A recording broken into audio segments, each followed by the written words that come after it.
Tout le monde connaît les corbeaux. Les corbeaux qui sont tout noirs. On dit d'ailleurs noirs comme le corbeau.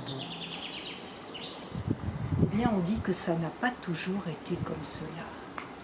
Que quand le Créateur a fait tous les animaux que nous connaissons, il a fait le corbeau le plus beau des oiseaux. Oui. Il était paré de plumes multicolores. Vous me direz qu'il y avait aussi les perroquets, les perruches et les oiseaux des paradis.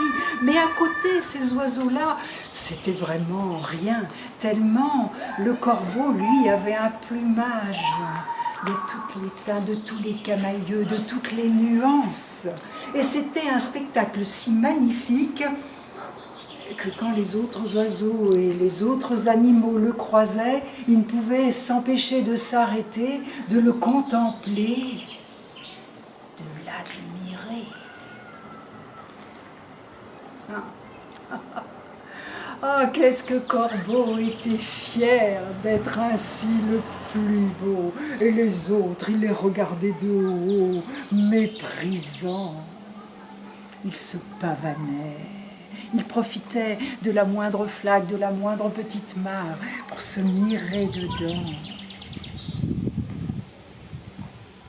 Et il serait sans doute toujours le plus beau si un jour il n'avait été très étonné parce que les autres, au lieu de s'occuper de lui, étaient tous attroupés autour de quelque chose. Mais qu'est-ce qui pouvait bien attirer leur attention comme ça et les détourner de sa magnificence?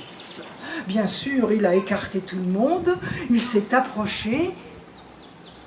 Qu'est-ce qu'il y avait là, au centre de l'attention? Des morceaux de bois qui s'étaient enflammés.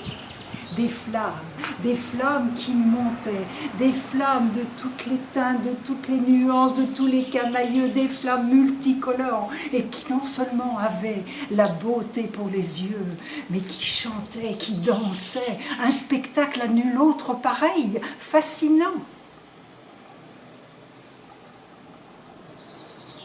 Corbeau n'a pas supporté. Il ne pouvait pas être évincé ainsi. Alors, qu'est-ce qu'il pouvait faire?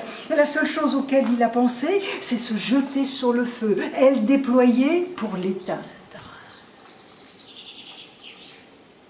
Effectivement, privé d'oxygène, le feu petit à petit a diminué.